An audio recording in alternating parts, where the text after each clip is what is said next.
Assalamualaikum warahmatullahi wabarakatuh. Halo semuanya, kembali lagi di tugas yang ketiga ini, kurikulum dan pembelajaran. Di sini saya akan membahas tentang komponen-komponen pengembangan kurikulum. Sebelumnya perkenalkan, saya Davina Putri Azhara dari kelas PGMI 3C.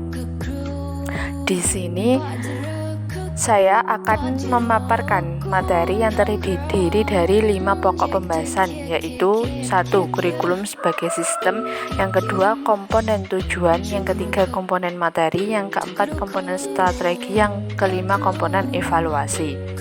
Yang pertama yaitu kurikulum sebagai sistem. Kurikulum adalah program pembelajaran yang direncanakan oleh lembaga pendidikan secara sistematik untuk mencapai kelancaran dalam proses belajar agar tercapai tujuan pendidikan. Sedangkan sistem, sekumpulan unsur atau elemen yang saling berkaitan dan saling mempengaruhi dalam melakukan kegiatan bersama untuk mencapai suatu tujuan. Maka dapat ditarik kesimpulan, kurikulum sebagai sistem adalah sejumlah komponen dalam terbentuknya kurikulum yang saling terkaitan dan terikat dan memiliki tujuan yang utuh.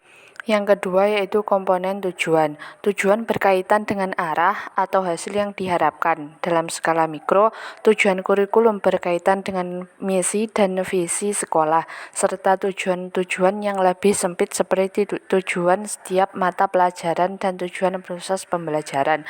Maka tujuan dalam kurikulum dapat diklasifikasikan dalam 4 tujuan yang hierarkis, yaitu sebagai berikut. Yang pertama yaitu tujuan pendidikan nasional, tujuan yang bersifat paling umum dan merupakan sasaran akhir yang harus dijadikan pedoman oleh setiap usaha pendidikan seperti perkembangan potensi peserta didik.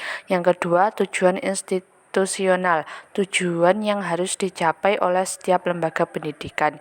Yang ketiga, tujuan kurikuler, tujuan yang harus dicapai oleh setiap bidang studi dan atau mata pelajaran.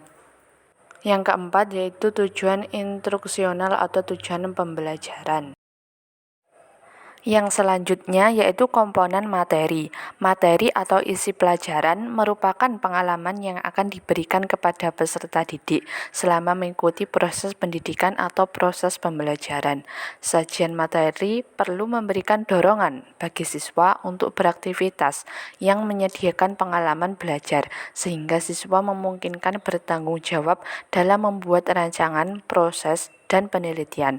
Untuk itulah sajian materi harus memberikan rangsangan keingintahuan siswa dan membantu mereka dalam mengekspresikan gagasan dan idenya, serta mampu mendorong untuk mengomunikasikan ide ilmiahnya. Yang selanjutnya, yang keempat yaitu komponen strategi.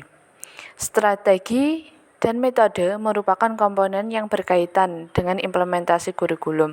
Strategi belajar mengajar adalah seperangkat kebijaksanaan terpilih mengenai kurikulum material yang bila bersama-sama dengan tujuan, bahan pelajaran, metode mengajar, dan media pengajar dikembangkan dalam bentuk sajian seperti satuan pelajaran atau satpel, modul atau pengajaran terprogram menjadi rancangan pelajaran, desain atau instruksional.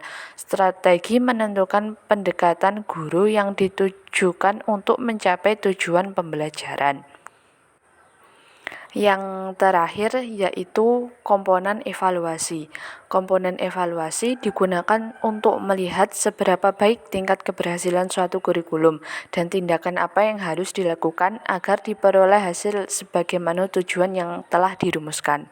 Oleh karena itu, evaluasi tidak hanya mengukur keberhasilan atau kegagalan suatu program, akan tetapi ada proses tindakan yang dilakukan sebagai tindak lanjut dari data yang diperoleh. Demikian presentasi pemaparan materi dari saya. Jika ada kurangnya saya mohon maaf. Wassalamualaikum warahmatullahi wabarakatuh.